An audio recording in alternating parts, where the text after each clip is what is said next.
Let me tell you, there is a bombshell. Breaking news, my people. This is a bombshell complaint that rocks SAPS top brass.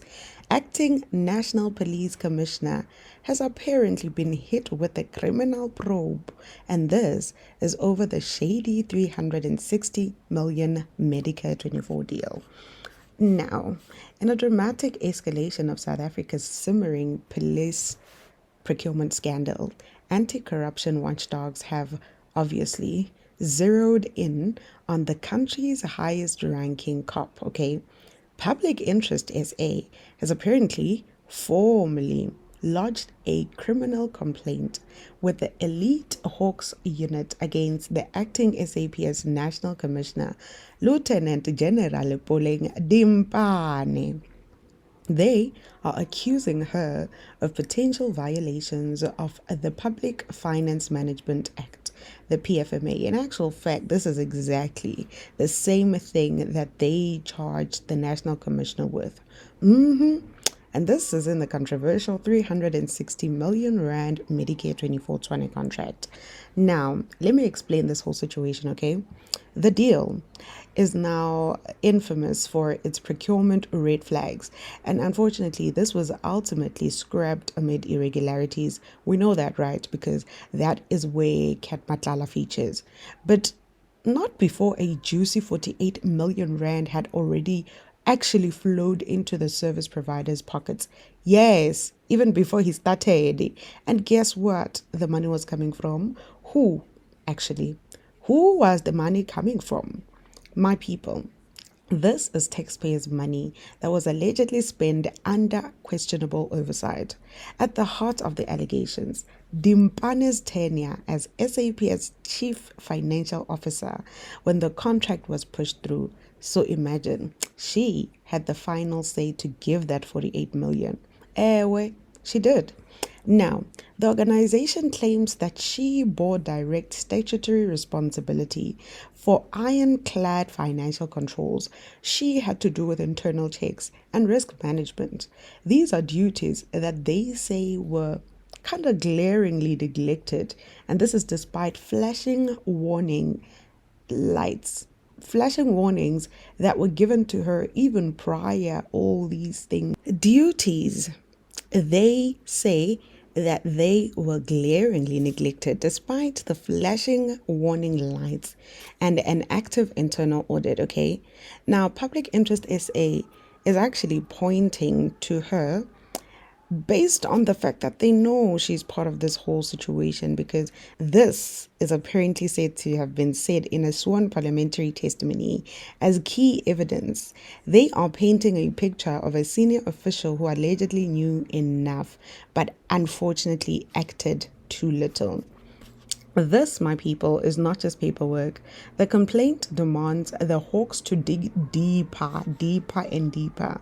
They want the Hawks to seize financial records, to audit trails, to system logs, to determine if criminal offenses were actually committed. It's a pointed question that is hanging in the air. Why has Dimpane escaped charges when 16 other SAPS heavyweights, including our suspended National Commissioner General Fannie Masemola, are already in the same prosecutorial crosshairs over the exact same tainted contract? How?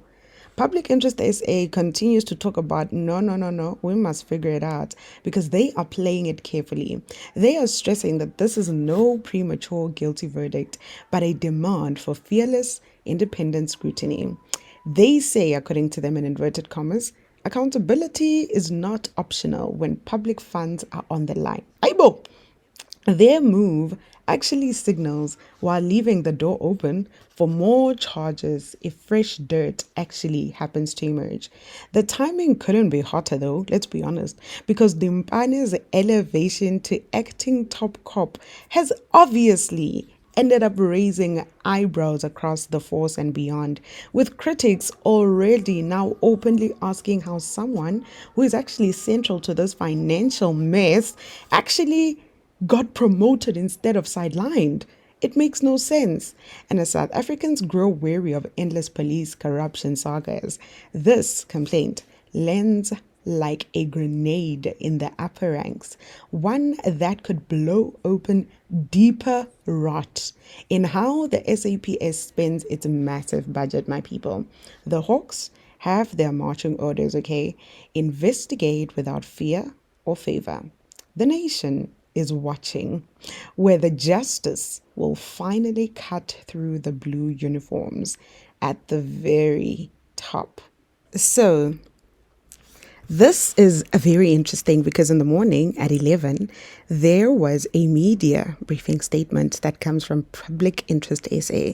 Now, I'm just going to quickly talk about what they themselves are saying is important from the intro, and you guys can read everything else because I will attach every single thing that I have and have seen here. Okay? They say, good morning, ladies and gentlemen. Thank you for joining us.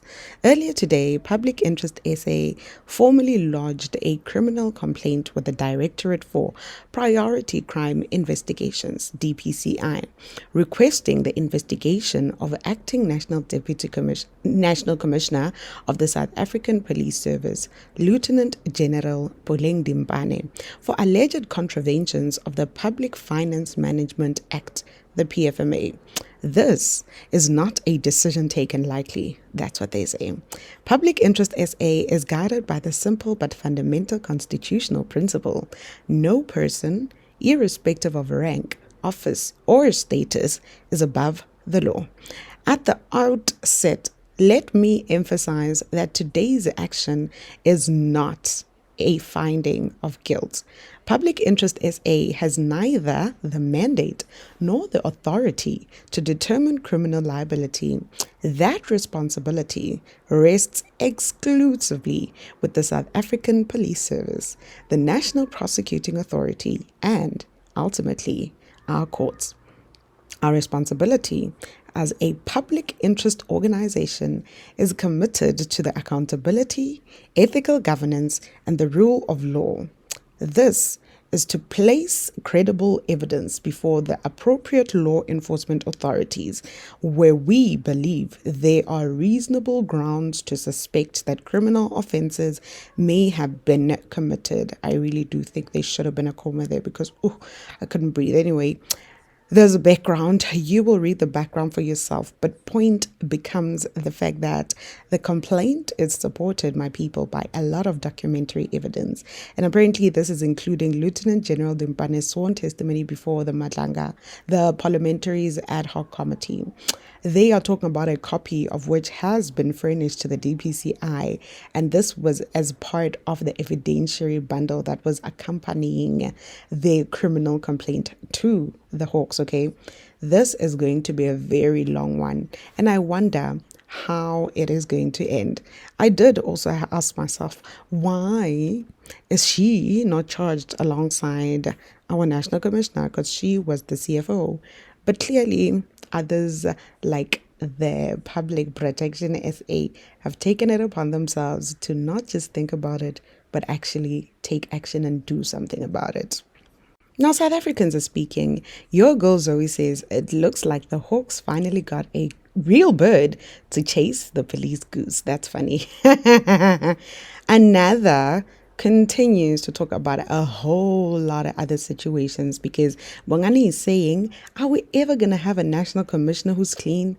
It's actually a very valid question. I too would be asking that question because right now, the way things are going are very worrying, my people. We don't know what's basically going on. Really, let's be honest. Another continued to then want us to ask. Tao says, I support the complaint, my people. She and Fannie should have been charged even before General Masemola. Or instead, actually, of General Masemola. This I agree with. But KG also comes in and says, who is Public Interest SA? What is this organization about? We didn't send them to represent our interests as the public of SA. We don't recognize them. But unfortunately for KG, we don't have to recognize them for them to stand up for the truth. That is what NGOs are actually meant for, right? Well, others do say that they're doing it for other reasons apart from the ones we know, but we are not about to talk about that now, okay? Lastly, Sunflower says, when I was asking why she was not charged since she is the one that authorized that payment, they said, we don't know the processes. Now we are here. Clearly, Sunflower, they did not know that you actually did have a valid question.